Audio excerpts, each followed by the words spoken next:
Researchers in Turkey are about to embark on an excavation at the ancient site of Karahan Tepe, and they believe it's much older than Gobekli Tepe, the famous zero point of world history. If you were to ask any professor of history or even a self-respecting armchair archaeologist to name the oldest monument ever discovered, they would have all said Gobekli Tepe. But now, that answer might be Karahan Tepe, and this is creating a lot of excitement in archaeological circles.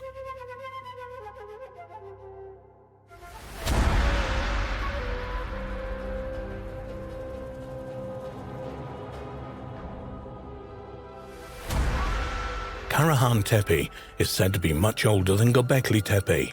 Archaeologists have been working at the Karahan Tepe site, which is often called the sister site of Gobekli Tepe, since 1997.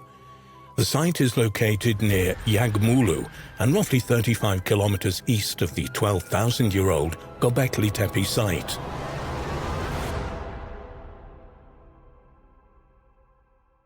Over the years, archaeologists have made a series of amazing discoveries at the Karahan Tepe site. In particular, tons of buried T-shaped obelisks, similar to the ones carved with wild animals at Gobekli Tepe, have led researchers to conclude that Karahan Tepe is much older than its younger sister, Gobekli Tepe. Head of excavations at Karahan Tepe, Dr. Nesmi Karul, said that 12 spots estimated to be in the same period as Gobekli Tepe are now known in the region, one of which is the Karahan Tepe. Speaking at the 10th International Resort Tourism Congress, Culture and Tourism Minister Mehmet Nuri Esroy said that an intensive and rapid excavation program continues in Karahan Tepe, which to date has yielded 250 obelisks featuring animal figures. Esroy claims that planned excavations will prove the settlement at Karahan Tepe will be much older than the 12,000-year-old Gobekli Tepe. A 2016 National Geographic article recounted the fascinating story of the discovery and preservation of Gobekli Tepe.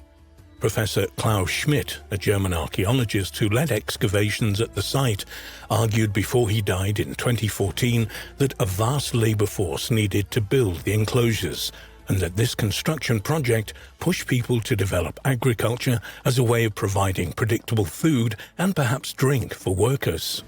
At the 2015 World Economic Forum in Davos, Switzerland, Turkey's Dogus Group announced that they plan to spend $15 million over the next 20 years in partnership with the National Geographic Society on the Gobekli Tepe site. And Dogus Group chairman Ferit İhsanek said in a press release that the reason so much cash was being spent on Gobekli Tepe was because this prehistoric temple was the zero point in time. Karahan Tepe may well be Gobekli Tepe's older sister. While Gobekli Tepe holds the world record in media headlines and elsewhere as the earliest temple of its type ever discovered, there are several other contenders for this crown in Turkey. According to Jens Nottroff, an archaeologist at the German Archaeological Institute who is working on Gobekli Tepe site, smaller versions of the pillars, symbols and architecture carved into stone at Gobekli Tepe have been found in settlements up to 125 miles away, including Karahan Tepe. Professor Nottroff told National Geographic that Gobekli Tepe probably served the region as a cathedral, and therefore the surrounding sacred sites were like parish churches. The scientist also thinks hunter-gatherers traveled long distances to meet, worship, and help build new monumental structures through vast community projects that included grand feasts to display wealth. Returning to Karahan Tepe, according to a report in Daily Sabah, many more years of excavations and research must be conducted to determine what exactly it was used for. However, while it does happen, scientists seldom make big claims without equally big proof, and in this instance, the researchers think that when they ultimately get to Karahan Tepe's excavation center, it will be much older than 12,000 years. The archaeologists at Karahan Tepe are also convinced that they have a new zero point in world history. The mayor says the site will become a priority in place of Gobekli Tepe, and it will become a new focus of national archaeological and tourist attention. Karahan Tepe is the sister to the enigmatic Gobekli Tepe that sits around 23 miles southeast of Gobekli upon an elevated limestone ridge. It has many striking similarities to Gobekli. Firstly, it consists of T-shaped pillars, 266 of them that mostly form parallel rows. The pillars have relief carvings, and the site appears, like Gobekli, to be deliberately buried under a great artificial mound. Although this could be natural, as after 10,500 years of accumulation of dirt, combined with high winds, could have covered it back up. The comparisons do not end there.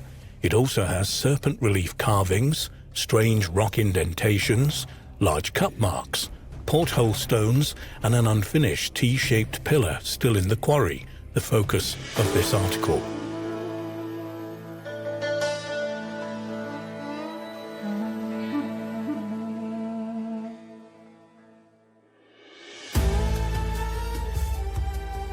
Karahan Tepe was first discovered in 1997 and was surveyed in 2000 and again in 2011. Like Gobekli Tepe, it's located within the boundaries of Sanlifura, ancient Edessa, the birthplace of Abraham, around 30 miles from the city. It's not an officially recognized tourist site, so they had to plan their trip carefully as it was on private land upon the Tek Mountains. Fortunately, a well-placed, probably modern standing stone marked the entrance to the track that led to the farm that is located behind. When Andrew Collins visited there in 2004, the person who showed him around was warned he would get a beating if they found anyone had visited there. 10 years later, and the owners welcomed the occasional visitor with tea and information. No beatings entailed, just sweet hot beverages and conversation after the morning visit. The dating of the site is impressive, as it's dated to 8,500 BC, contemporary with the now submerged Navali quarry and the later stages of Gobekli Tepe. There are obvious similarities to these and other sites in the vicinity, but we've heard that there was a quarry on site where an unfinished T-shaped pillar still sits within the bedrock. Kevin Fish diligently searched for it with only one clue: that it was directly to the west of the main enclosure, as mentioned in the 2011 report. Kevin eventually converged at the impressive monolith. It lies on a rock face sloping 30 degrees towards the setting sun. At 18 feet long, it would probably be the largest monolith at the site. The site is not excavated yet, so this can't be confirmed, and weighs in at around 30 to 40 tons. Its downward angle on the slope on natural exposed rock face may have been why this was a preferred spot to quarry from. As archaeologist Bahattin Selik explains, this is quite a practical technique, with roughly chiseling on the side of the rock to produce a T-shape, whilst carving the other side 40 centimeters wide and 1 meter deep. The solid pillar separated from the bedrock with this technique and can easily be removed from the quarry with the help of a slope. Andrew Collins decided to measure it and discovered it was indeed 18 feet, 5.5 meters in length, with a maximum width of 6.6 feet, 2 meters, across its T-shaped head. This is similar in size to the twin monoliths at the center of Gobekli's enclosure, C and D. The weathering was very bad, much like the exposed parts of the pillars on the main hill. However, what lies underneath could be as well preserved as Gobekli Tepe. Altogether, Karahan Tepe is a fascinating site that begs excavation, as the significance of the nearby Gobekli Tepe has now hit the headlines. After leaving the site, the visitor wondered if the location of the choice of rock was significant. Was the direction of the quarry from the main temple an indication of a tradition that existed as far back as 10,500 years ago? Andrew Collins discussed the possibility that, indeed, it could be the case, as bringing quarried stone from the west to the east may represent bringing it into the light, sunrise, from darkness, the sunset. However, the remaining 14-foot pillar still on the eastern slope had further avenues slightly further east of it, so again it showed a possible west to east movement. Alternatively, it could also represent an east-to-west direction from the smaller quarry to the main enclosure. After searching through some Masonic texts, a reference was found to a ceremony where the initiate had to move in that direction, east to west. Why this is, perhaps, could represent facing one's own death, as initiation rites such as these are often about facing deep-rooted fears. Whether this was on the minds of the builders of Karahan Tepe, we'll never know, unless, of course, the site gets excavated and evidence emerges. From now, we can only speculate. Another aspect that grabbed Andrew's attention was the fact that the parallel rows appeared to be serpent-like, weaving up or down the main hill or from the main enclosure.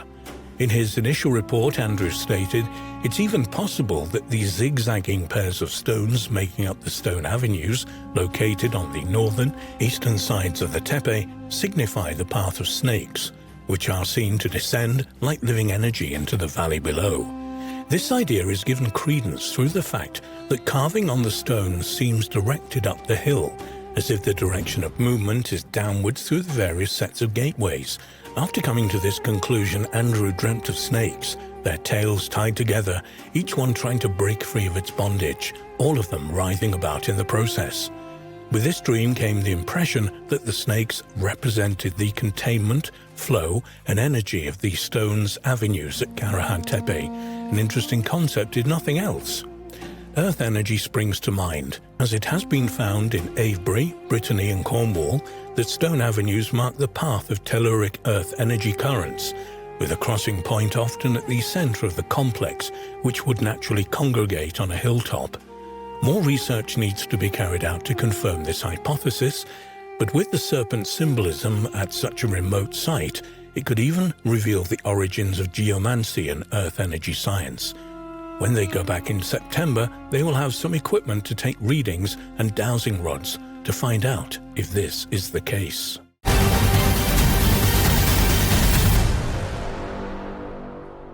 Divers working on a submarine project in McDonald Lake in the Haliburton Forest and Wildlife Reserve, Ontario, Canada, discovered a submerged man-made ancient stone structure, possibly 5,000 to 10,000 years old. For some, this is irrefutable evidence of a long-lost civilization that inhabited the region before the last ice age. One or two researchers have linked the discovery to Canada's Stonehenge, a huge 5,000-year-old stone wheel discovered south of Alberta.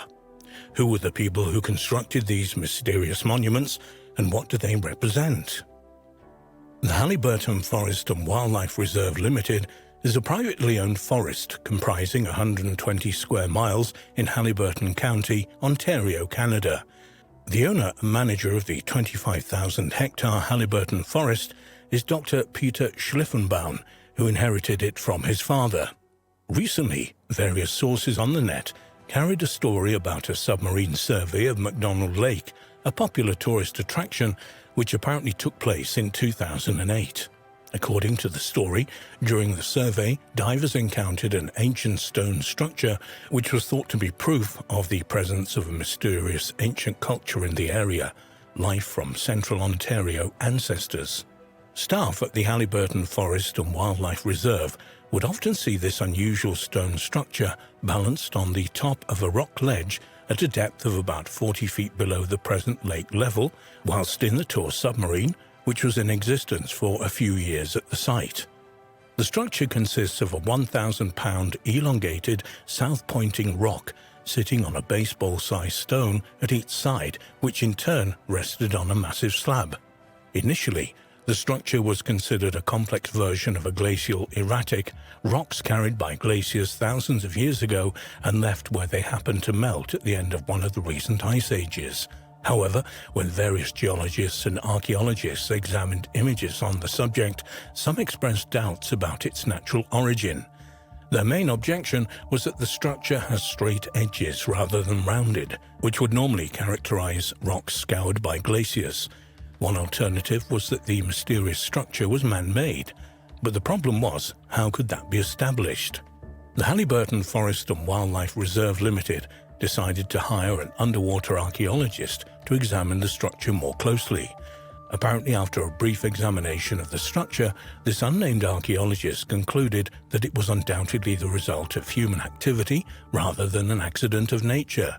The company also employed a statistician to calculate the probability of the 7 rocks in the lake falling on top of each other to create what looked like a structure.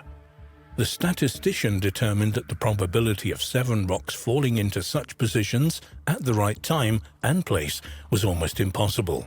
But if the structure was man-made, what was it? Who built it and when? Some researchers think it resembled the prehistoric stone cairns found throughout the world, which serve as monuments, burial sites, markers for ceremonial land, or even navigational aids. Others think it may be a burial chamber or perhaps a dolmen.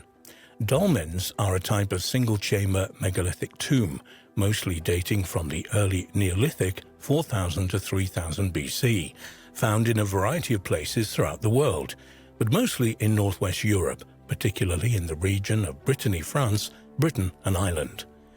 The thick layer of silt covering some of the surfaces of the structures indicate that they are very old, but beyond that, without further evidence, it was impossible to say when it was built.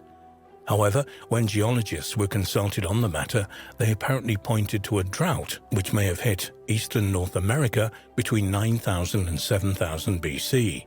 At this time, conditions were so dry that water levels in the Great Lakes were as much as 165 feet lower, and inland lakes like McDonald Lake may well have been at least 40 feet lower than their current levels. If the structure of the McDonald Lake is a prehistoric monument of some kind, why was it situated in such a remote place?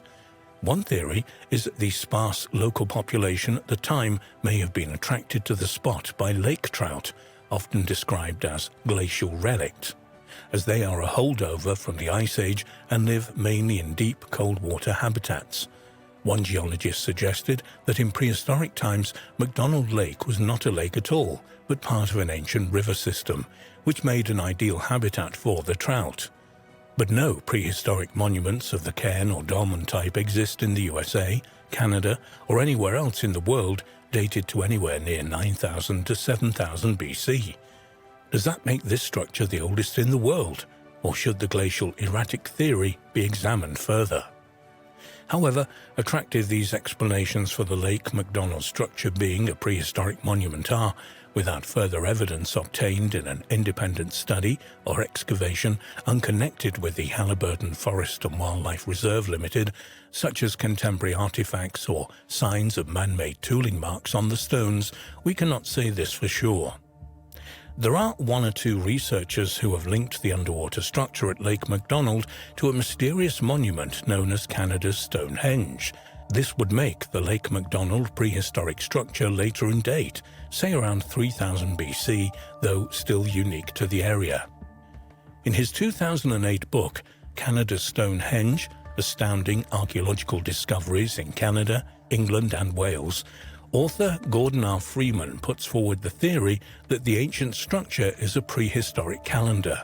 A summary of the book on Freeman's website states, "The discovery of a 5,000-year-old sun temple and an ancient time machine, Stone Age calendar, in Canada led scientist Gordon Freeman to groundbreaking discoveries in Stonehenge. During fieldwork and research from 1986 to 2006, Freeman found striking similarities between the surface geometry of the 2 sites. These similarities push back the boundaries of written history and have far-reaching implications for North American and European history." Could the same mysterious ancient cultures have built Canada's Stonehenge and the Lake McDonald structure? Perhaps they were both related to ancient astronomical observations. Freeman describes what he discovered at the ancient site of Canada's Stonehenge, located in Vulcan County, Alberta, in his book. "I had found an amazingly accurate year-round calendar in this sun temple, marked with rock lines pointing to sunrises and sets at critical dates. I later learned of arguments going on, mainly negative, about whether Stonehenge contained marked observation lines to the summer solstice sunrise and the winter solstice sunset. By applying what I had learned in Alberta to observing sunrises and sets through Stonehenge, I found that an accurate, entire year-round calendar exists in Stonehenge." The term Canada's Stonehenge refers to the monument known by archaeologists and historians as Majorville Medicine Wheel.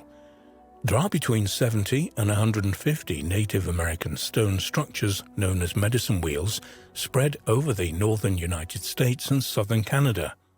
Though each individual structure is unique, the shape of the most common type of medicine wheel resembles that of a wagon wheel lying on its side, with a central cairn from which lines of cobblestone radiate outwards to a surrounding ring of stones.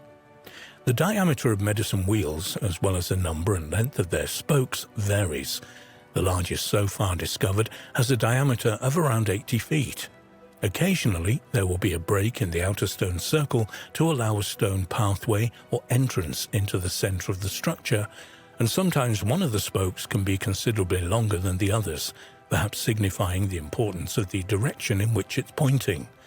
The dates of these medicine wheels also vary considerably, but it is acknowledged that the oldest so far investigated is the Majorville medicine wheel, which was started around 5,500 years ago. There is no doubt that the wheel may have served some astronomical function, but it is more probable that this would have been part of a wider ritual use, perhaps involving hunting magic or buffalo fertility.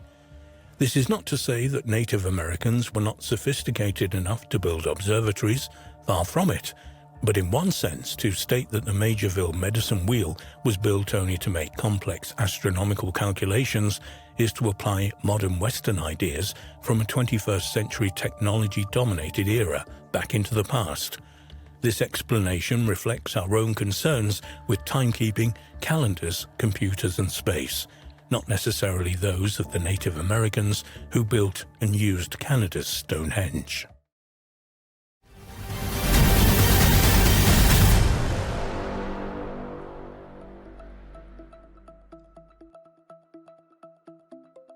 The Maltese archipelago consists of 5 islands in the central Mediterranean Sea, positioned 60 miles to the south of Sicily. Only 3 of these islands are inhabited: Malta Island, which is the largest, along with Gozo and Camino. Malta has a long history going back at least 7,000 years, with a wide range of archaeological remains, from the megalithic temples and underground chambers of prehistory to the Baroque architecture of the medieval period. The most spectacular and enigmatic of the ancient remains on Malta are the Neolithic temples and tombs, built 1,000 years before the pyramids. And Malta has the oldest freestanding stone buildings in the world.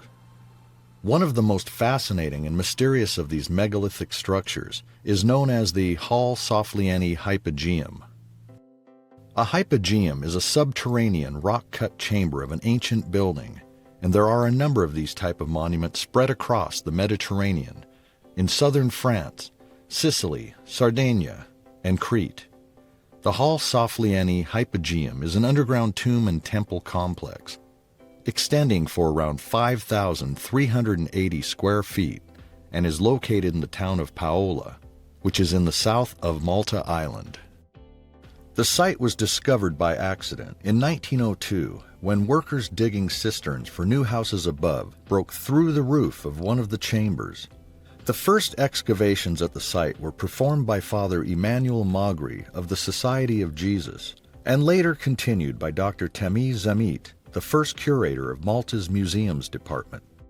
Between 1905 and 1911, Zamit excavated a fascinating collection of archaeological material from the complex, including human remains, pottery, beads, amulets, and figurines, and he wrote a series of reports of his work at the site that was published from 1910 onward.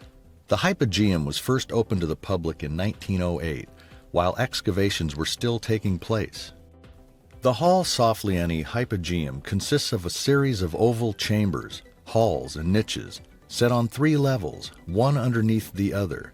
Incredibly, the underground structures were all carved out of solid rock in semi-darkness, allegedly using stone mallets and antler picks, and later smoothed over using flint implements. The upper level of the complex consists of a hollow with a central passageway, with burial chambers cut into the natural caves on each side. This is the oldest level of the Hypogeum, in use from 3600 BC to 3300 BC, and is similar in plan to earlier rock-cut tombs found elsewhere on the islands, such as the Shemshia tombs, which date to around 4000 BC. The middle level, 3300 to 3000 BC, was cut into the subsurface rock as an extension of the upper level of the structure. This level exhibits exquisite stoneworking skill in the elaborately carved trilithons, which are a construction with two upright posts, with a horizontal one set on top.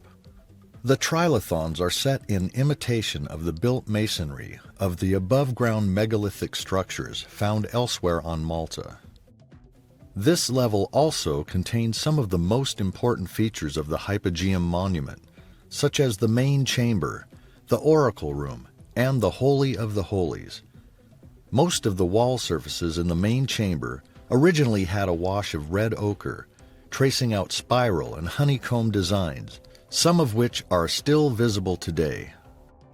The famous Sleeping Lady, a 12-centimeter-long reclining terracotta figure with traces of red ochre, was recovered either from here or a nearby room which is known as the Snake Pit. Believed to date from around 3000 BC, this corpulent ceramic figure is naked to the waist and wears a fringed skirt. She appears to be in a deep, tranquil sleep on a bed with a rush mattress, along with other similar figurines from the Neolithic sites on Malta and elsewhere in the Mediterranean. The Sleeping Lady has been used as evidence for the theory of universal peace-loving Mother Goddess or Great Goddess worship in prehistory, proposed by a number of researchers. One interesting theory regarding the Sleeping Lady, whether goddess or not, is that either in a trance or asleep, she may represent a place in the Hypogeum where dreams or trance visions were interpreted by priests or priestesses. Such a dark subterranean context would have been ideal for the stimulation of such states as it would induce dreams and visions. Alternatively, because the area was used for burials, the statue may be a representation of eternal sleep.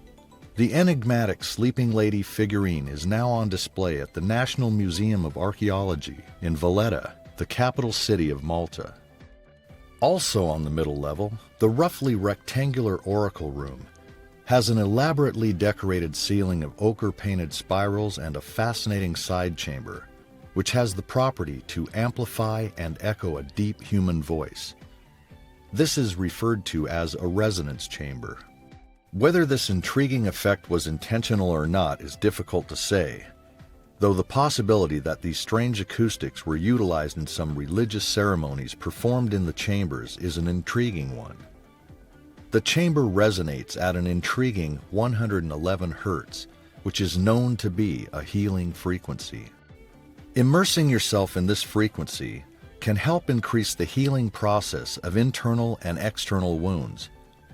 The Holy of the Holies is perhaps the most elaborately decorated room in the whole complex, with its trilithon door frame and pierced stone or porthole entrance, reflecting the architecture of Maltese freestanding Neolithic monuments.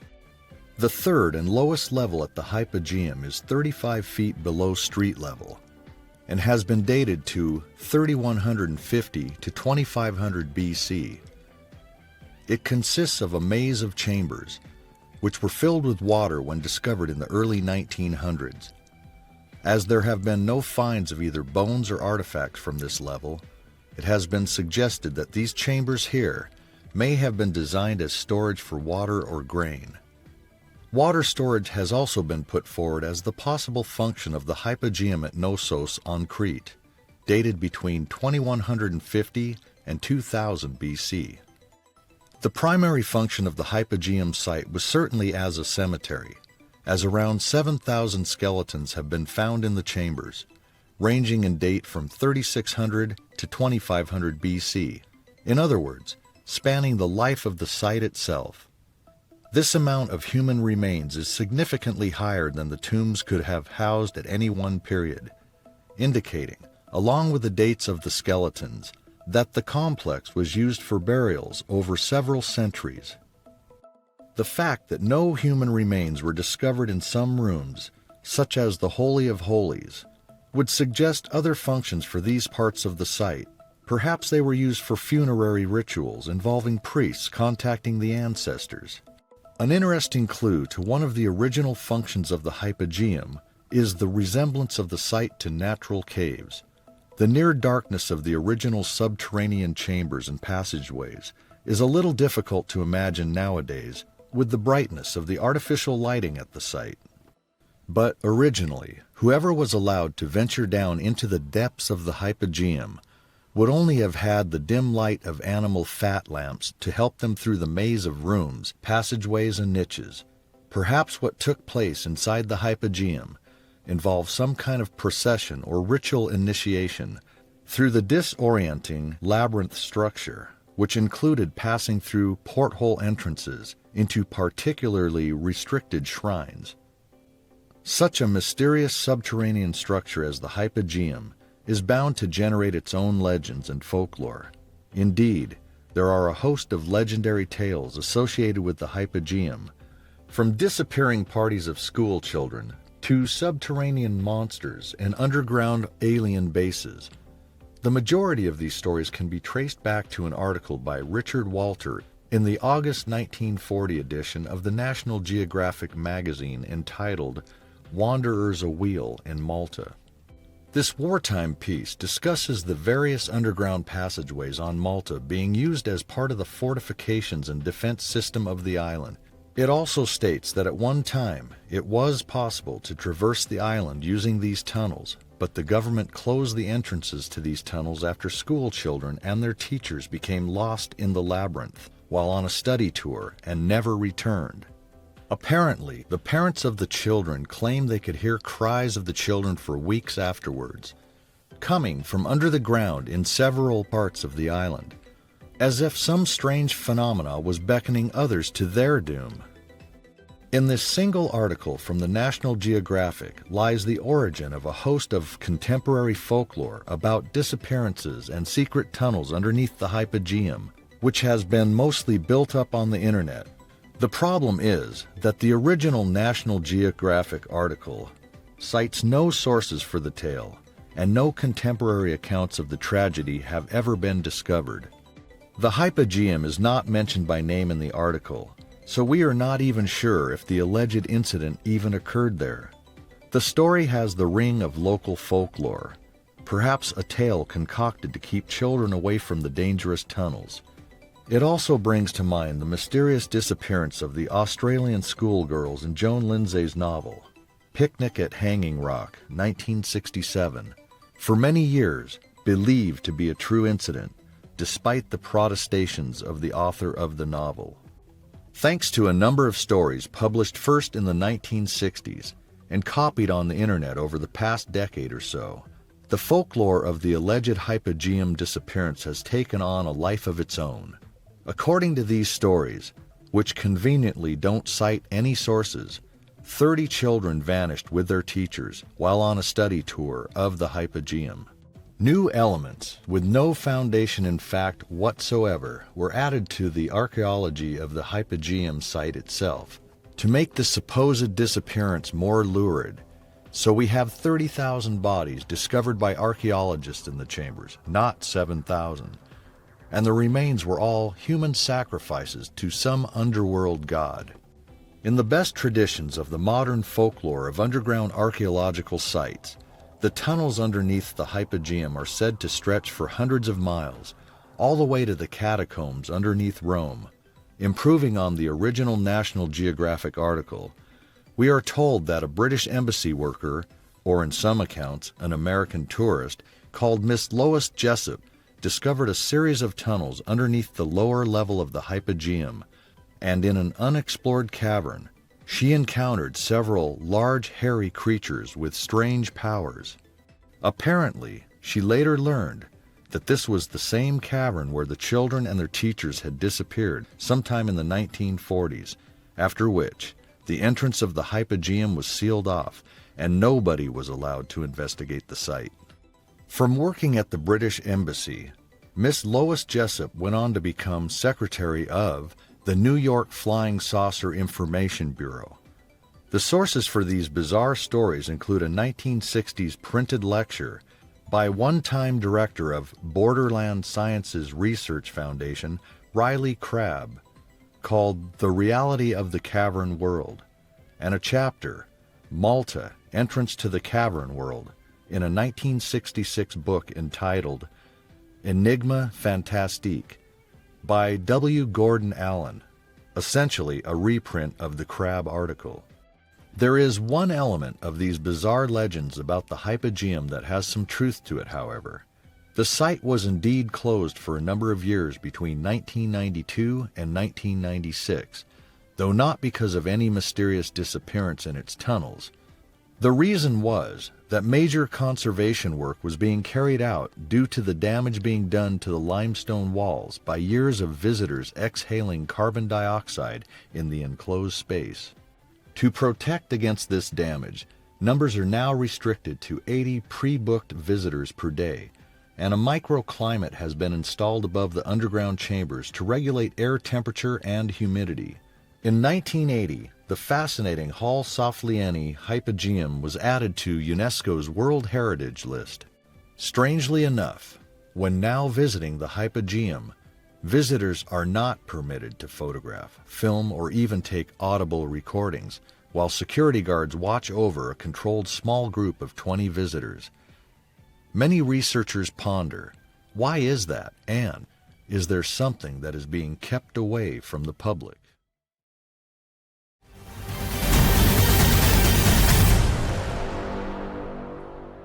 Recent research in Brazil has revealed the discovery of an ancient megalithic observatory built at least 5 centuries before the European conquest of the Americas began.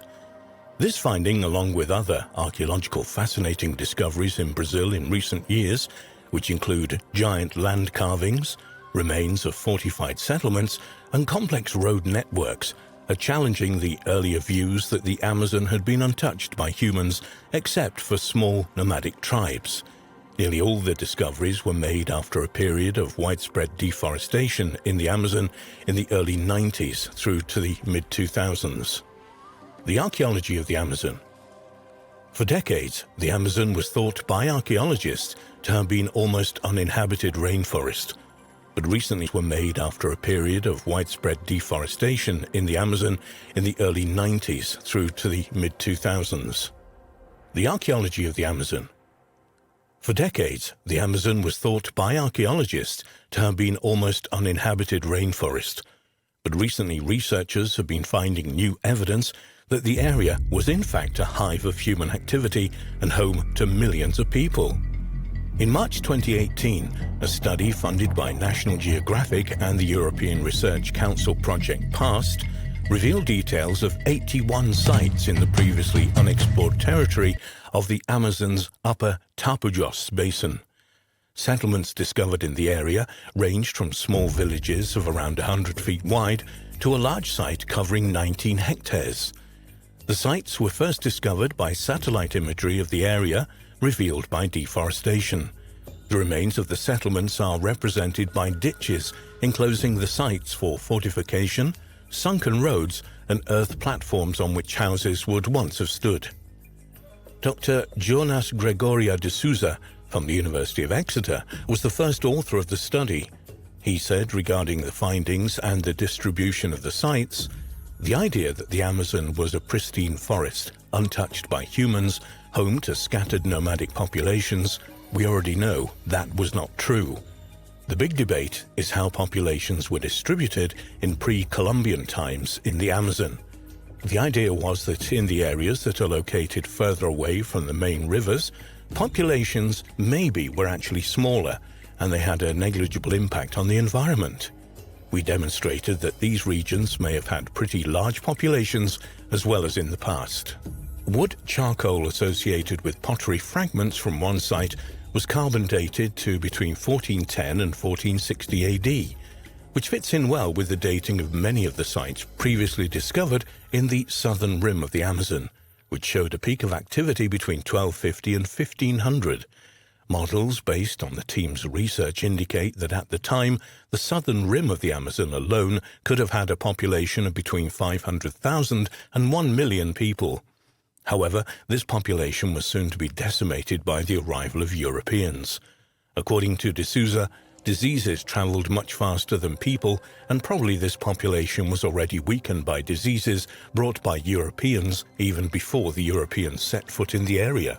The Brazilian Stonehenge. The Solstice Archaeological Park is located near the city of Calçone in Amapá State, northern Brazil. The site contains a megalithic stone circle and is often referred to as the Amazon Stonehenge or the Brazilian Stonehenge. The megalithic site, which is located on a hilltop on the bank of the Rio Grande River, consists of 127 upright blocks of granite, each of up to 13 feet in diameter and weighing several tons, standing evenly paced in a circle measuring over 98 feet in diameter. After conducting radiocarbon testing and carrying out measurements during the winter solstice at the site, some scholars in the field of archaeoastronomy determined that an indigenous culture arranged the megaliths into an astronomical observatory about 1,000 years ago, or 5 centuries before the European conquest of the Americas began, and 3,500 years after the building of Stonehenge. Archaeologists theorize that the site, referred to in academic sources as AP-CA18, was constructed by a sophisticated indigenous people for astronomical, ceremonial, or burial purposes, or even a combination of all three. One of the stones at the site has a circular hole carved into it. During the winter solstice, the sun shines directly through this hole onto another rock, supporting the idea that the Amazonian Stonehenge was used as an astronomical site. According to the New York Times, the site was discovered by a cattle rancher named Lealson Camilo de Silva. Apparently, de Silva was removing trees in the late 1990s to make land for his cattle to graze on when he discovered the stones. In reality, de Silva already knew they were there, having initially found them in the 60s, but he said he had avoided the site because he felt that it was sacred. Recently, hundreds of huge earthworks known as geoglyphs have been discovered in western Brazil, revealing the last remnants of land used by ancient societies before the dense foliage of the Amazon rainforest concealed them centuries ago. The peak period of forest burning to clear land happened between 2300 and 1400 years ago, during which the first earthworks are believed to have been constructed. While the form and extent of these sites can be determined using aerial observations, researchers are still not sure what the original purpose of the sites was. Many of the structures are unlikely to have been villages, as excavation at the sites has not revealed the substantial amounts of cultural artifacts which would be expected if they had been habitation sites. The layout of the sites also suggests that they weren't built for defensive purposes. One explanation which has been put forward is that the areas were used for ritual gatherings of some kind, and so would have been visited only intermittently by those who once lived in the area. Archaeologist Jennifer Watling has compared the layout of the sites with England's Stonehenge, saying, "It's interesting to note that the format of the geoglyphs, with an outer ditch and inner wall enclosure, are what are classically described as henge sites. The earliest phases at Stonehenge consisted of a similarly laid out enclosure." The latest discovery in the Amazon. In November 2020, it was announced in the press that one of the world's largest collections of prehistoric rock art had been discovered in the Amazonian rainforest. The discovery, described as the Sistine Chapel of the Ancients, consisted of tens of thousands of paintings of animals and humans created up to 12,500 years ago on cliff faces stretching across nearly 8 miles in Colombia. The date of the artwork was based partially on images of now extinct Ice Age animals, such as the mastodon, a prehistoric relative of the elephant that had been extinct in South America for at least 12,000 years. There are also depictions of Paleolama, an extinct camelid, as well as giant sloths and Iron Age horses, all seen at first hand and painted by some of the very first humans ever to reach the Amazon. Other images include fish, turtles, lizards and birds, as well as people dancing and holding hands, with one figure wearing a mask resembling a bird with a beak. The incredible discovery was filmed for a major Channel 4 series called Jungle Mystery: Lost Kingdoms of the Amazon. The documentary's presenter, archaeologist and explorer Ella Al-Shamahi, said of the extraordinary findings, "This site is so new they haven't even given it a name yet." The discovery was made by a British Columbian team funded by the European Research Council. The researchers' team leader, a professor of archaeology at Exeter University and a leading expert on the Amazon and pre-Columbian history, said, "When you're there, your emotions flow. We're talking about several tens of thousands of paintings.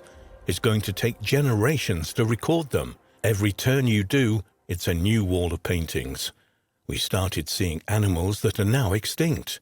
The pictures are so natural and so well made that we have few doubts that you're looking at a horse, for example. The Ice Age horse has a wild, heavy face. It's so detailed, we can even see the horsehair. It's fascinating." The site of the discovery is so remote that after a 2-hour drive, a team of archaeologists and filmmakers had to trek on foot for around 4 hours to find it. Even after arriving at the site, the team found that some of the paintings were placed so high up that they could only be viewed with drones. Al-Shamahi remarked on the incredible depiction of Ice Age life in the Amazon as suggested by the newly discovered paintings. "One of the most fascinating things was seeing Ice Age megafauna because that's a marker of time. I don't think people realize that the Amazon has shifted in the way it looks. It hasn't always been a rainforest. When you look at a horse or mastodon in these paintings, of course, they weren't going to live in a forest. They're too big.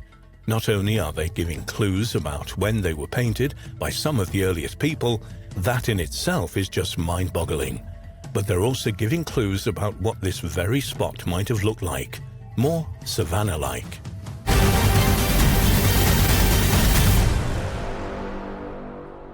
For centuries, there have been tales of beings, some human and some not, living in the vast cavities that exist deep beneath the surface of the earth. But exactly who or what these beings are and what they want is open to question. Sometimes these tales are based on half-remembered rumors, and there has seldom been anything definite. But there are also ancient structures, such as the necropolis called the Salflieni Hypogeum in Malta, that helps corroborate such tales. This strange subterranean construction, which dates from around 4000 BCE, is one of Europe's only known Neolithic underground dwellings. Elsewhere, there are several others, including Derinkuyu in Turkey, the underground city of Neyaz in northern France, and of course the fascinating and hauntingly beautiful city of Petra in southern Jordan. Strange indeed, but at least we know they exist. However, there are others that are more questionable, particularly those that hint at the existence of long-lost technologies. One of these is the legendary city of G&ouml that is said to lie deep below Death Valley, a vast and barren area that straddles the California-Nevada border in the USA. This strange hidden city, whose name means God's Land or Ghostland, is thought to have contained many anomalous and out-of-place artifacts that should not belong to the era in which it was supposedly built. There are two versions of how this underground city came to being, although they may be closely interlinked.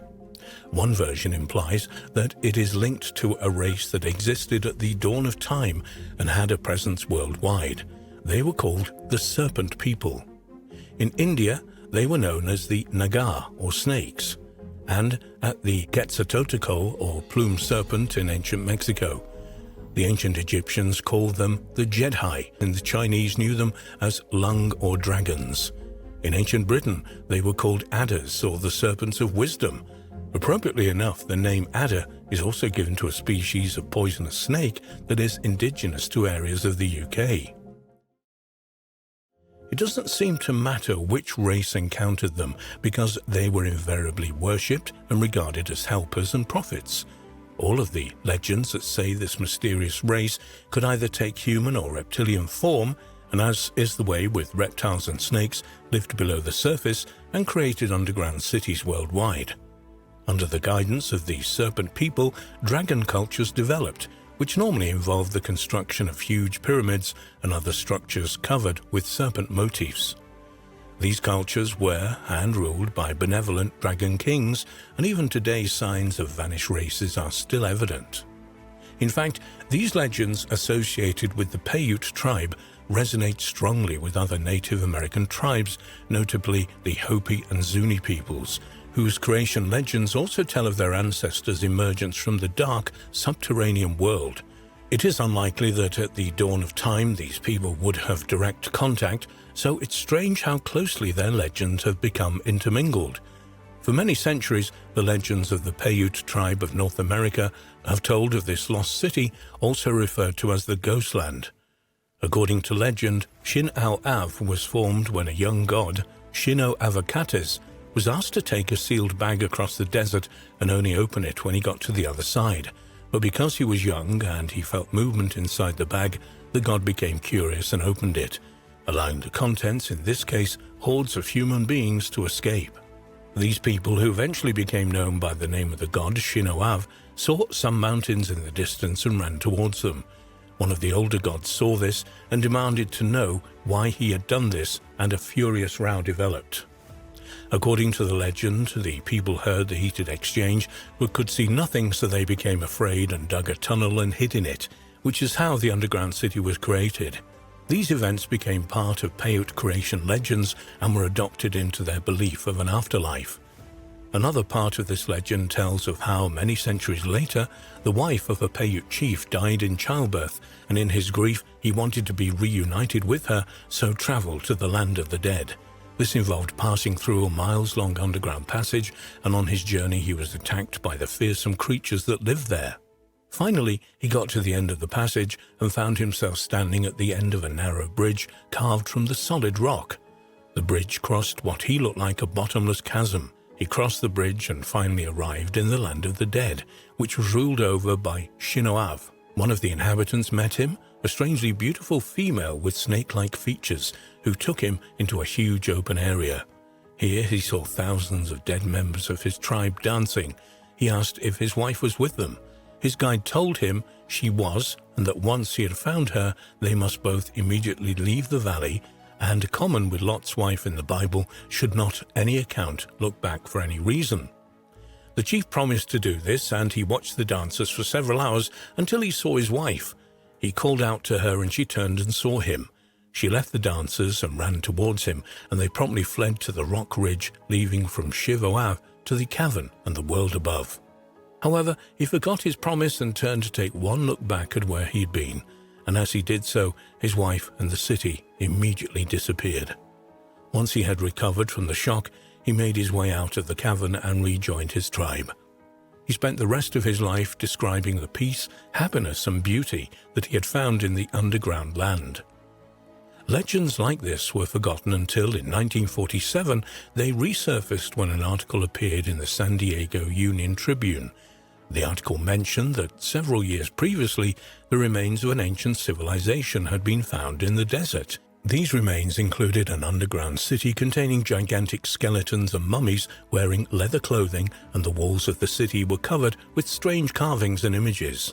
This article also stated that in 1931, an archaeologist had located tunnels leading to the city underneath Death Valley, and he intended to excavate and explore his find.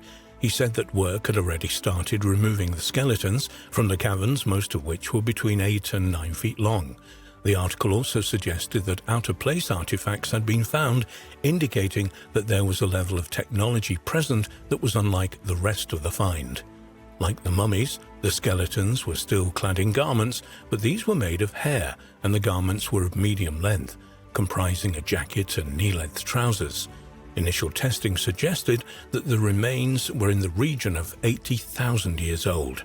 It was also stated that another cavern had been found. This cavern, which they called the Temple, had apparently been used for ceremonies or rituals, and it contained objects and strange markings familiar to those used by the Freemasons. A long tunnel from this area led to another room containing the remains of dinosaurs, saber-toothed tigers, elephants, and other animals, which were displayed in alcoves in the walls. The men got the impression that some catastrophe had occurred above ground and people had taken refuge in this elaborate cave system. The dwellings were well equipped, and among the articles found were objects that they could not recognize, and it was not until after 1947 that they were found to be microwave ovens. Furthermore, it appeared that the city had been lit using a form of gas lighting which had been fueled by sources of natural gas. Elsewhere, there were huge stone doors that seemed to have been operated using a complex system of counterweights. This took the form of hundreds of globes dotted around the cave system. The globes contained pieces of stone that was found to be mildly radioactive, and is thought that at one time may have provided a light source. In addition to this, other totally out-of-place devices resembling radio sets were also found. However, a few days after the first article appeared in the San Diego Union Tribune, another article entitled "Expedition Reports 9-Foot Skeletons" appeared in another Nevada newspaper, the now defunct Hot Citizen. Some view this as no more than something created by a reporter, while others believe the evidence is there and is being kept from the general public. One account from the early 1900s alleges that two men were traveling through Death Valley, and one of them allegedly fell into an old mine shaft at a place called Wingate Pass. Fortunately, he was not badly injured and could see odd shapes nearby. He called out to his companion, who climbed down to join him. They found themselves in a cavern, which they claimed to have followed about 20 miles into the heart of the Panamint Mountains. They claimed to have found themselves in another cavern containing a huge ancient underground city.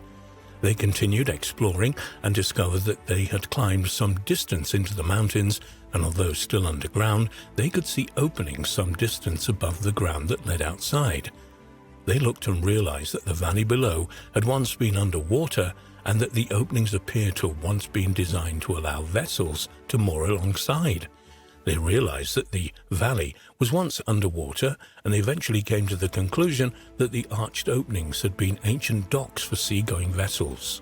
The area around Wingate Pass, where the discoveries were made later, became part of the US Navy weapons testing facility at China Lake, and is now off limits to the public, and is currently impossible to check if any of these claims are accurate. However, governments will always conceal inconvenient evidence from the public. They've done this for decades, and this practice shows no signs of stopping anytime soon.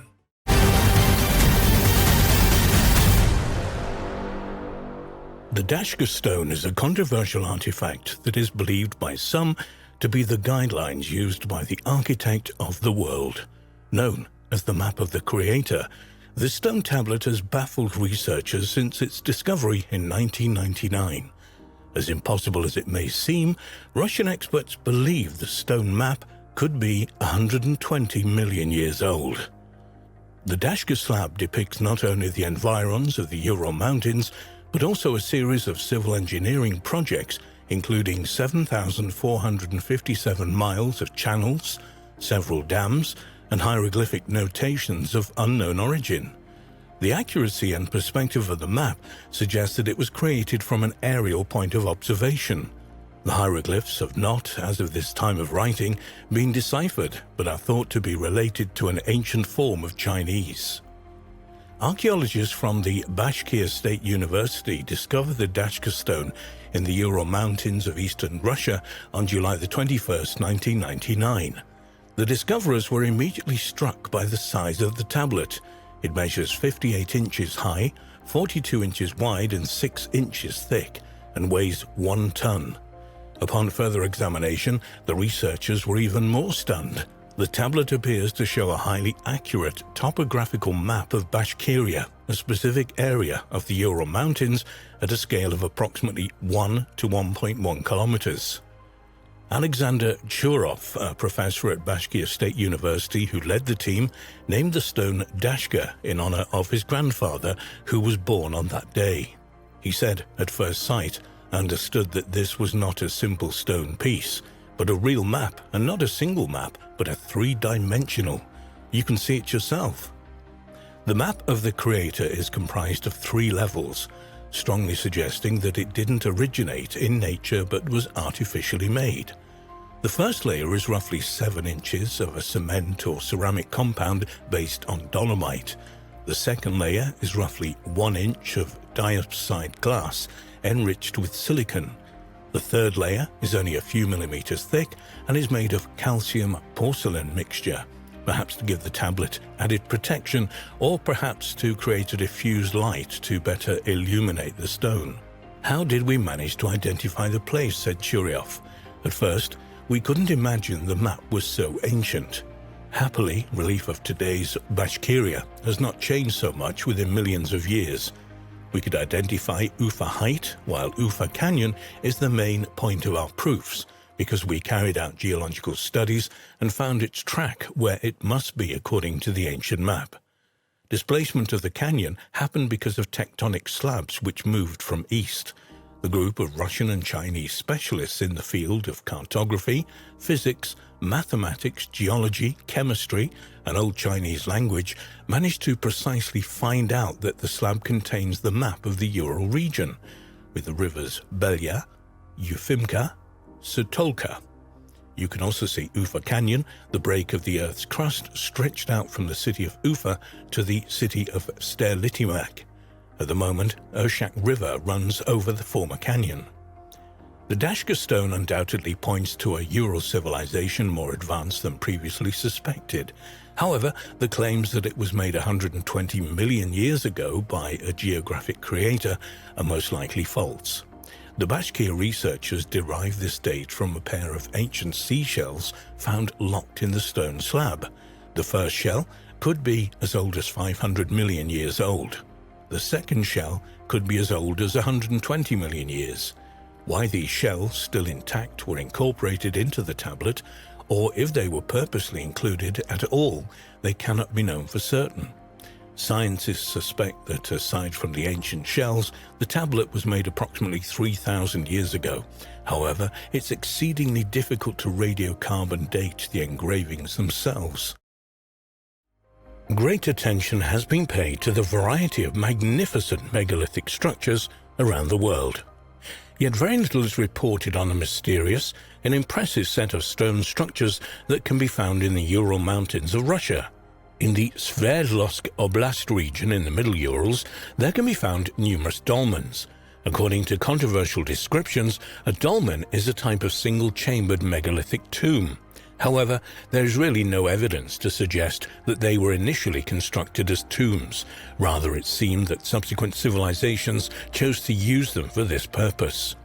Dolmens are usually comprised of two or more vertical stones supporting a flat horizontal stone on top. There can be variations ranging from relatively simple to very complex. The dolmens in the Urals are considered to be small compared to other dolmens, ranging from approximately 1.5 to 2.5 meters in width and length. There is some variance in the dolmens of the Urals with two distinct styles. The stone plate dolmens are created with a mound of stones that have an attached chamber. These usually have a square court in front and are sometimes surrounded by smaller stones. The boulder dolmens are constructed from large boulders that form a chamber. The chamber is covered by one or more flat stones. There is some variation in structure of the boulder dolmens, but they all have two entrance points, a main entrance to the side and a smaller entrance between boulders. The menhirs are the most typical type of megalith found in the Urals. A menhir is a single vertical stone. They can be found singularly as a monolith or in groups. The menhirs found in the Urals include monoliths and groupings and tend to be roughly finished. All of the monoliths discovered to this point are located near either a settlement or a cemetery from the Bronze Age, 3300 to 600 BC. Some of the menhir groups are in rows, 13 to 18 meters long. A circular-shaped structure was discovered at the village of Akhunovo in Bashkiria. 8 menhirs are formed into a circular shape that is approximately 25 meters in diameter. While the dolmens and menhirs are amazing and mysterious structures themselves, the most amazing find in the Urals are the megaliths of Vera Island in Lake Turguyak. Dating to the Eneolithic period, these megaliths are referred to as Megalith number 1, Megalith number 2, Megalith number 3, Vera Island 9, and Vera Island 4. Megalith number 1 is the largest megalith structure on the island, standing at 16 by 9 meters. It's cut into the bedrock and covered with capstones. It's orientated towards the west and includes a long entrance, a central hall, and 2 chambers with a connecting corridor. It includes windows and sculptures of bulls and wolves. It's speculated that megalith number 1 served as a temple at some point. Megalith number 2, pictured in the feature image, was found carved into a rocky slope with a mound structure covering it. It's orientated north and contained 2 chambers connected by a corridor. Megalith number 3 is created by large boulders with a square pit cut into the center rock. It's closed off by vertical stone slabs with massive boulders as capstones. Vera Island 9 is a cultic ritual place with 2 menhirs, while Vera Island 4 is a cultic place surrounded by vertical stones with a small menhir in the center. The megaliths of the Urals are undoubtedly an impressive sight, yet strangely, virtually nothing is known about who created them, how they were built, or what purpose they were intended to serve. The megaliths stretch across an immense area of land, suggesting that they were not all created by a single group. Megalith number 1 on Vera Island is believed to have been a temple at some point. However, other megaliths present no obvious signs that they were used for any religious purposes. Nevertheless, it's possible that the megaliths had a common use in spite of the variances in size and shape. It's hoped that further archaeological research may help to unravel the mysteries of these spectacular structures, as well as the civilization that created them many millennia ago.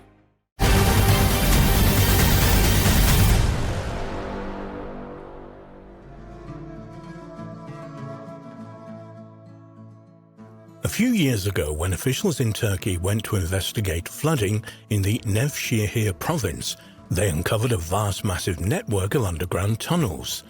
Recent research has revealed that these tunnels from a subterranean city may date back 5,000 years.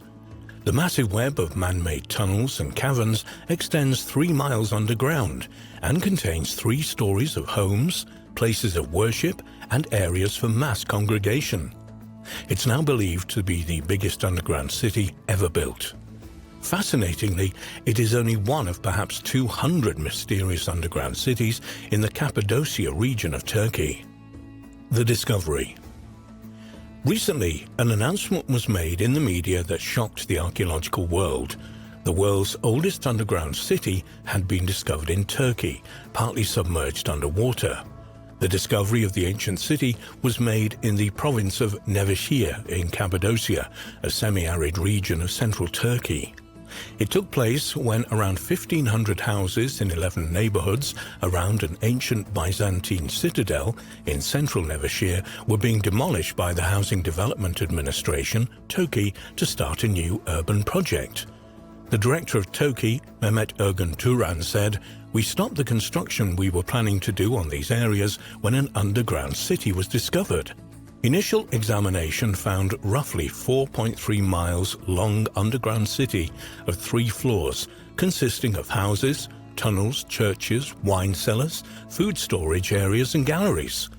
The mayor of Nevşehir, Hazar Unver, commented on the huge importance of the find. He said, "The underground city was found in the 45 hectares of the local 75-hectare area that is within the Urban Transformation Project. We applied to the Cultural and Natural Heritage Preservation Board and the area was officially registered. It has a 7-kilometer road dotted with churches, galleries and other structures. It's estimated that the city dates back to the era of the Hittites, similar to other underground cities. We are now working to make it open for visitors. We will build walking platforms inside and a large park will be built on the surface. The other underground cities in Nevşehir's various districts do not even amount to the kitchen of this new underground city." Realizing the immense importance of the discovery of the Nevşehir city, authorities abruptly halted the housing project and called in archaeologists and geophysicists who began investigating on the site. Özgen Kakia, an associate professor at the Çanakkale 18th March University, who was involved in the excavations, believed that the tunnels at the site were used to carry agricultural products. He said, "We believe that people who were engaged in agriculture were using the tunnels to carry agricultural products to the city. We also estimate that one of the tunnels passes under Nevşehir and reaches a faraway water source." Indeed, most academics believe that the huge network of underground houses and tunnels was home to thousands of people who were part of a farming community that existed around 3000 BC. Local folklore talks of an underground city in the area which people call Giagor, which translates into English as enter and see. Geophysicists from Nevşehir University conducted a detailed survey of the site and found it to cover almost 5 million square feet. The survey also suggests that the underground corridors may reach down as deep as 371 feet, which would make it the largest of all underground cities.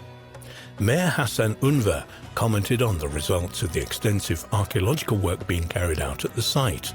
He said, "We have reached 7-kilometer-long galleries, unearthed a normal living space, as well as a 12th century rock-carved church, a 6th century monastery, and mosque-like religious places, which date back to the Seljuk era.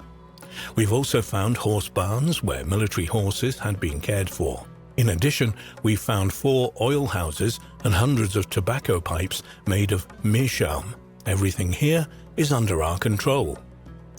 The newly discovered site at Nevşehir lies beneath the Byzantine-era hilltop castle in an area which is home to countless subterranean settlements of varying sizes and possibly of varying dates as well. Derinkuyu. The largest of these is in the Derinkuyu district, just over 18 miles from Nevşehir, and goes down to a depth of approximately 197 feet, equal to the height of an 8th-story building, and large enough to accommodate around 20,000 people. The massive underground city has thousands of ventilation shafts and water channels which provided fresh air and water to each level of the site. Derinkuyu was probably first established around the 7th or 8th century BC, most likely as protection against invading forces. The city was protected by doors which consisted of massive stone wheels that could be rolled into place to block an entrance. One of Derinkuyu's most interesting features is a large room with vaulted ceilings, which is believed to have been a religious school with a separate study room. Derinkuyu was also connected to other underground cities in the region through a sophisticated network of tunnels. These enigmatic underground cities in Cappadocia were carved into the soft volcanic rock thousands of years ago. But as stone is non-organic, it's difficult to accurately date these cities. They may have been originated during the Hittite period from 1600 to 1200 BC, or even earlier. They're often attributed to the Phrygians, an ancient people of west-central Anatolia, whose most famous king was Midas of the Golden Touch. The state of Phrygia arose in the region in the 8th century BC. Since ancient times, Turkey has been a major trade hub between Asia and Europe, and thus has been invaded and conquered repeatedly by different peoples over thousands of years. Consequently, the purpose of these underground cities is usually connected with concealment from invaders. The most active period of inhabitation of these subterranean worlds was during the Byzantine period from 395 AD to 1453 AD, when regular invasions by foreign armies forced locals to hide underground. Many of these cities continued in use right up until the 20th century, when people hid there to save themselves from persecution during the Ottoman Empire. In fact, it was not until 1923, after the population exchange between Greece and Turkey, that these underground cities were finally abandoned and not rediscovered until 1963. At the moment, Derinkuyu is the largest excavated underground city in the world, but many believe that when Nevşehir is fully excavated, that title may well change hands. Bekli. There are a staggering 200 or more underground towns and cities in Cappadocia, many of which are wholly or partly open to the public. One of the best known of them is Bekli underground town, located about 12 miles from Nevşehir and built under the hill known as the Citadel of Bekli. It's connected to Derinkuyu by miles of ancient tunnels and was open to visitors as early as 1964. The subterranean town consists of 8 floors, 4 of which are open to the public today. The spaces in the underground town, which are organized around ventilation shafts, were made into stables, storage rooms, wineries, and kitchens. Archaeologists believe this underground village could have been a temporary home for up to 3,500 people. On the third level of the settlement, archaeologists discovered an unusual block of andesite, which was used by the ancient inhabitants for cold-forming copper. The ancient name of the town was Enigup, and experts believe construction may have begun by the Phrygians in the 8th to 7th centuries BC. It was used much later in the Byzantine era for protection against Muslim Arabs during the Arab-Byzantine Wars of 780 to 1180 AD. The modern village on the site is built almost around 100 tunnels of the underground city. These tunnels are still used today by the villagers as storage areas, stables and cellars, accessed via the courtyards of the houses in the village. There is actually an astonishing eyewitness account of these underground Cappadocian cities, which gives us a vivid idea of what they must have been like. It was written in 370 BC by the ancient Greek professional soldier and writer Xenophon, and tells of the expedition of a large army of Greek mercenaries hired by Persian Prince Cyrus the Younger to help him seize the throne of Persia from his brother. During their travels, they came upon a strange village somewhere in Anatolia, modern Turkey, which Xenophon describes as follows. The houses were underground, with a mouth like that of a well, but spacious below, and while entrances were tunneled down for the beasts of burden, the human inhabitants descended by ladder. In the houses were goats, sheep, cattle, fowl, and their young, and all the animals were reared and took their fodder there in the houses. Here were also wheat, barley and beans, and barley wine in large bowls. Floating on the top of this drink were the barley grains, and in it were straws, some larger and others smaller, without joints, and when one was thirsty, one had to take these straws into his mouth and suck. It was an extremely strong drink unless one diluted it with water, and extremely good when one was used to it.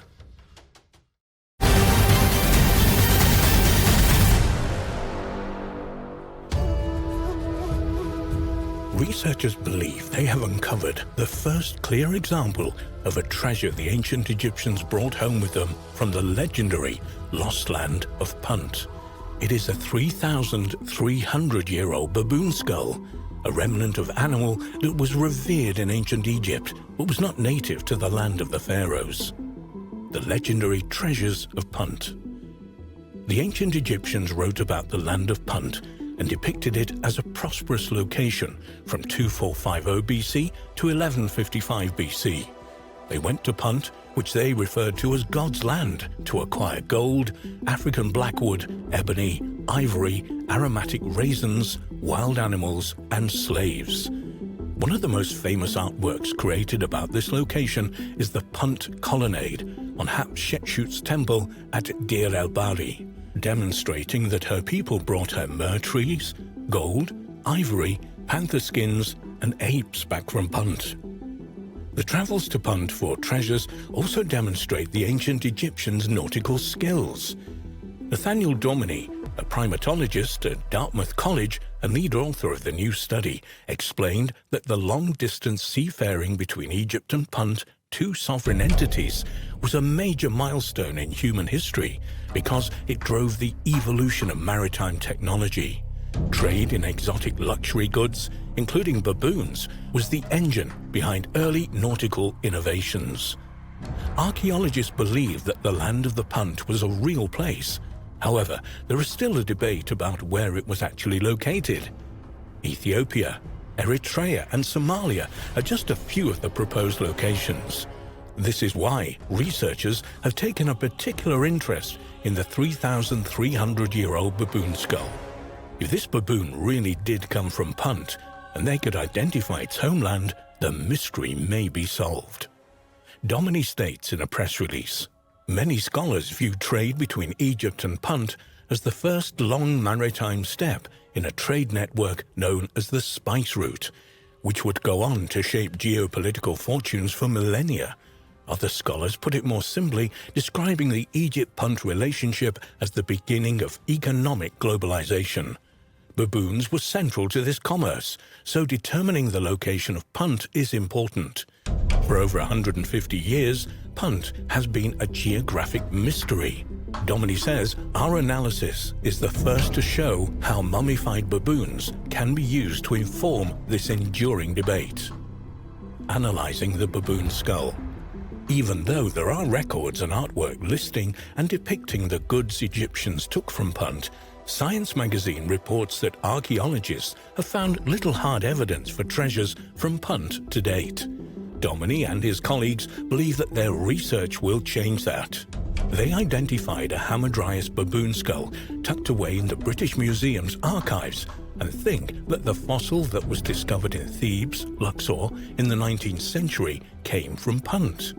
The results of their study, published on eLife, explains that they studied the chemical isotopes in the baboon's tooth enamel to try to pinpoint the animal's birthplace. Isotopic analysis is a useful tool for this endeavor because different places have distinct ratios of strontium isotopes in the soil and water, and this isotopic signature of the place where the animal lives the first years of their life is seen in their tooth enamel, thanks to the water they drink and the foods they consume. No matter where the animal lives later in life, their homeland's isotopic signature remains in their tooth enamel, unaltered by time. The results of the chemical analysis of the baboon skull show that the animal wasn't born in Egypt. In their paper, the researchers write that it came from a region that it encompasses much of present-day Ethiopia, Eritrea, and Djibouti, and portions of Somalia and Yemen. They write that this region corroborates the balance of scholarly conjecture on the location of Punt, and also is a testament to the tremendous reach of Egyptian seafaring during the 2nd millennium BC. Domini says that this implies the baboon is the first known Puntite treasure. According to Science magazine, Catherine Bard, an archaeologist at Boston University, said that the baboon skull study provides another piece of evidence on where Punt was located. Bard believes that Punt is either in Eritrea or eastern Sudan. She also tells Science magazine that this isn't the first example of a treasure from Punt because her excavations at Mersa Wadi Gawasis unearthed obsidian ebony fragments, which she asserts came from Punt. Domini disagreed, saying that ebony, for example, was widely distributed across Africa, so Bard's discovery was not necessarily a treasure from Punt. High-status baboons in ancient Egypt. The ancient Egyptians linked Hamadryas baboons to their god of wisdom and the creator of hieroglyphics, Thoth and Amun-Ra, the sun god. They considered the animals sacred and depicted them in their sculptures, reliefs, and paintings, even though they're not native animals to Egypt. Egyptologist Dr. Geraldine Pinch has also noted that baboons were connected with Duat, the underworld in ancient Egyptian religion, saying, "The image of the Thoth baboon beside a Wedget eye occurs on magic wands as early as the 20th century BC. Two baboon form of the god Khons control the Book of the End of the Year. These contain lists of those who were destined to die and those who would live." Anaut Balaji has written that baboons were associated with ancient Egyptian kings too. For example, King Nama is shown as being transformed into a baboon known as the Great White One, as part of a rejuvenation festival scene. Bajaji noticed that some scholars opine that the title of this god is derived from the silver-grey mane of a dominant Hamadryas, and individual ancestors were ritually deified in the form of baboons and received cultic offerings. When archaeologists were excavating a dried-up lagoon known as Mersa Gawasis, they discovered traces of an ancient harbor that had helped launch early voyages, like Hatshepsut's, onto the open ocean. Man-made caves in the area contain timber, rigging, limestone anchors, steering oars, reed mats, cedar planks, and the remains of one of the oldest seagoing ships ever discovered. These artifacts have offered proof of the Egyptians' nautical skills and also provided important clues to the location of Punt.